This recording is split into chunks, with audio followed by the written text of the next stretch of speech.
వీధి రౌడీలాగా మంత్రులు కూడా, ప్రత్యేకించి నల్గొండలో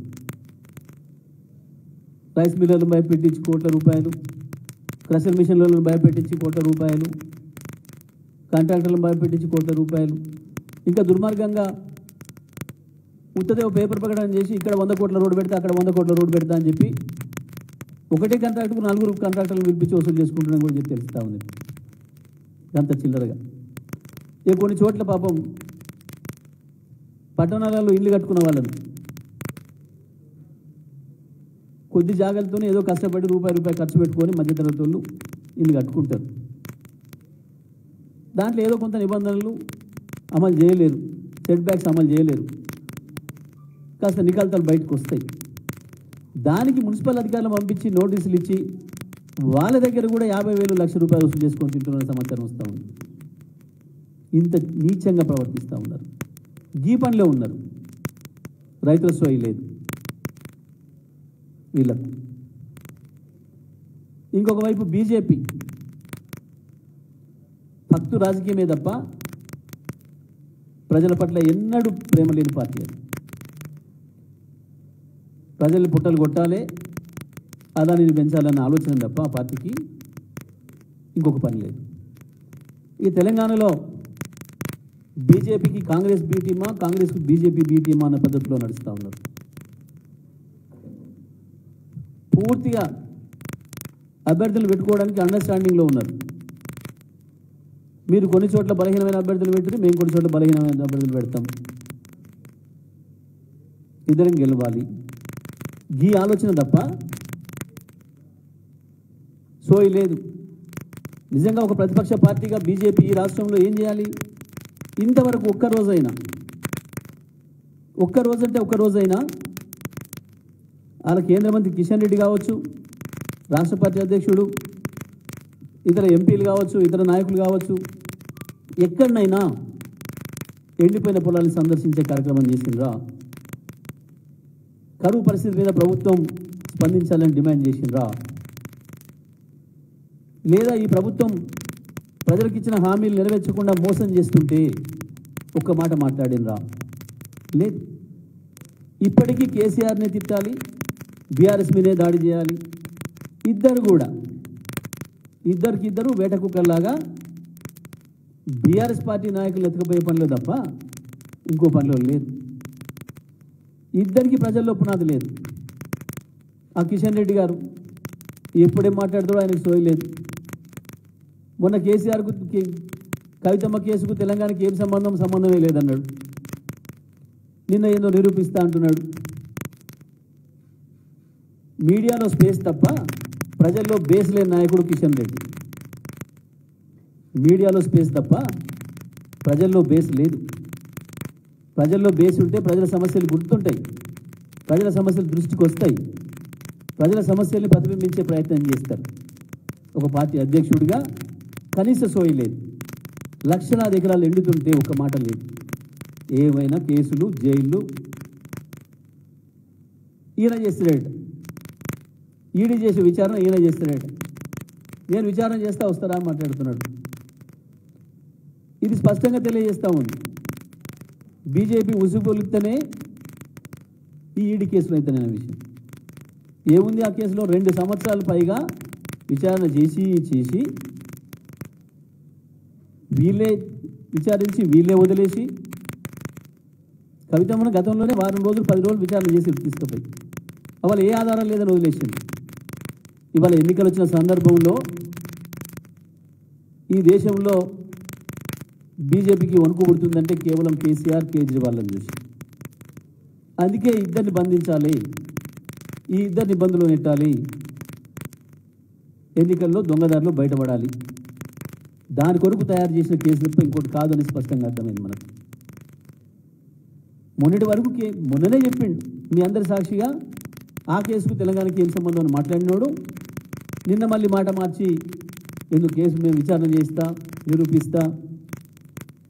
నేను ఈడీని డిమాండ్ చేస్తున్నా, కిషన్ రెడ్డిని కూడా విచారించండి, ఎందుకంటే నా దగ్గర ఆధారం లేని మాట్లాడండి. నిన్న ఆధారాలు ఉంటే 2 సంవత్సరాల నుంచి ఎందుకు చెప్పలేదు కిషన్ రెడ్డి? ఇందులో మొదలుపోయింది. కిషన్ రెడ్డి కూడా భాగస్వామ్యం ఉందా? ఒకవేళ జరిగితే అక్కడైనా పొరపాటు ఎందుకు ఇవ్వలే ఆధారాలు ఉండి 2 సంవత్సరాల నుంచి? ఈడీ ఆధారాలు దొరకనే కదా కొట్టుకుంటుంది కింద మీద. ఏ ఆధారాలు లేకనే కదా ఎలా కలబడ్డది? ఇవాళ ఎన్నికలు ఉన్నాయి, ఎన్నికల సందర్భంలో ప్రతిపక్షాలు లోపల పెట్టాలి, పనులు తీసుకోవాలి అన్న దుర్మార్గమైన ఆలోచనతోనే అరెస్టులు చేస్తున్నారని స్పష్టంగా కనబడుతుంది. ఇవాళ దేశానికంటే అర్థమైంది. ఒక్కటంటే ఒకటి ఇప్పటివరకు కాంగ్రెస్ పైన విమర్శ లేదు బీజేపీ నుంచి. ఆయన కిషన్ రెడ్డి కావచ్చు, ఇంకో ఎంపీ కావచ్చు, ఇంకో ఎమ్మెల్యేలు కావచ్చు, ఎందుకో వెళ్ళరు ప్రజల సమస్యలకి. ఇది ఒక విచిత్రమైన పరిస్థితి తెలంగాణ రాష్ట్రంలో. ఎక్కడైనా దేశంలో ప్రతిపక్షాలంటే అధికార పక్షం పైన విమర్శలు చేస్తారు, కానీ ఇక్కడ ఇద్దరు కలిసి ఒకే పద్ధతుల్లో కేసీఆర్ గారి పైన దాడి చేస్తున్నారు, బీఆర్ఎస్ పైన దాడి చేస్తున్నారు అంటేనే వీళ్ళ బలహీనత అర్థమవుతుంది. పార్లమెంట్ ఎన్నికల్లో భయపడుతున్నారు వీళ్ళు. నిజంగా వీళ్ళకంత దమ్ము ధైర్యమే ఉంటే మీడియాలో మీరు చేసుకునే ప్రచారానికి మేమే ఉన్నాం బీఆర్ఎస్ లేదు అని ఇద్దరు కలిసి ఏదైతే మాట్లాడుతున్నారో, మరి లేని బీఆర్ఎస్ నుంచి నాయకులు ఎందుకు తీసుకొచ్చుకుంటున్నారు? బతిలాడి భయపెట్టించి దొంగతనంగా దౌర్జన్యంగా ఎందుకు తీసుకుపోతున్నారు? 2 పార్టీలకు సగం మంది పైన అభ్యర్థులు బీఆర్ఎస్ అభ్యర్థులు ఎందుకు అక్కరైనరు? పాపం సీనియర్లు అడుగుతున్నారు, విహెచ్ లాంటి వాళ్ళు, సంపద లాంటి వాళ్ళు ఏడుస్తున్నారు, ఎందుకో ఇచ్చుకోరు? మీకున్న బలంతో మీరు గెలవలేరు, బీఆర్ఎస్ బలాన్ని తీసుకుంటే తప్ప మీరు గెలవలేము అనే విషయాన్ని ఒప్పుకుంటున్నారు. కానీ మీరు ఎవరిని అభ్యర్థులను తీసుకపోయినా ప్రజలు తొందరలోనే తెలుసుకున్నారు. కేసీఆర్ శ్రీరామ రక్ష తప్ప ఈ తెలంగాణకి ఇంకొక ఏ పార్టీతోనూ కూడా తెలంగాణ ప్రయోజనాలు రక్షించబడవు అనే విషయం అర్థమైపోయింది. పార్లమెంట్ ఎన్నికల్లో తప్పకుండా బీఆర్ఎస్కి పట్టం కడుతున్న విషయం అర్థమైపోయింది. అందుకే ఇద్దరు కూడా సమస్యల గురించి మాట్లాడతలేరు.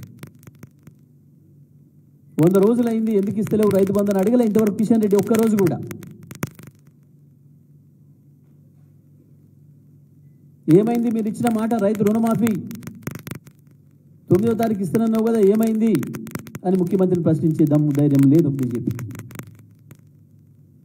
ఇద్దరు కలిసి ఏందో కేసీఆర్ని నువ్వు జైల్లో పెడతలేవు గిరా మీరు మాట్లాడే మాటలు గివా చేయాల్సింది. ప్రభుత్వం 100 రోజుల వైఫల్యాన్ని బయట పెట్టాలి బీజేపీ నిజంగా కాంగ్రెస్ బీ టీం కాకపోతే. ఇక్కడ లోపాయికారి ఒప్పందం మీద ఉంది ఉన్న ముఖ్యమంత్రికి, ఇప్పుడున్న బీజేపీకి. అందుకే ఒక్కటంటే ఒక విమర్శ లేదు ప్రభుత్వం పైన.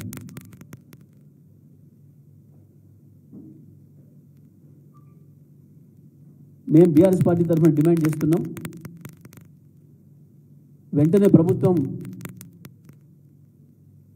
కరువు సహాయ చర్యలు ప్రారంభం చేయాలి. రాష్ట్ర వ్యాప్తంగా ఎన్ని లక్షల ఎకరాలలో వరి పొలాలు ఎండిపోయినాయో, రైతాంగానికి జరిగిన నష్టం ఎంతో అంచనా వేయాలి.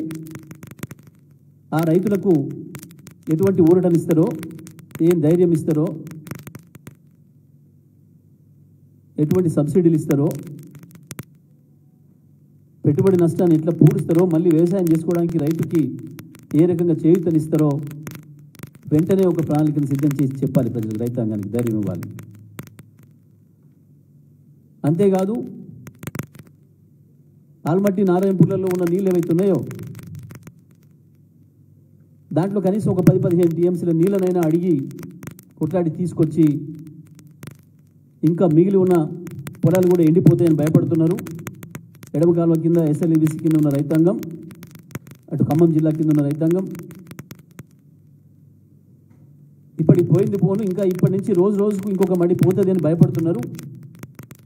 దాన్నైనా బ్రతికించడం కొరకు ప్రయత్నం చేయాలని చెప్పి కూడా నేను డిమాండ్ చేస్తా ఉన్నాను.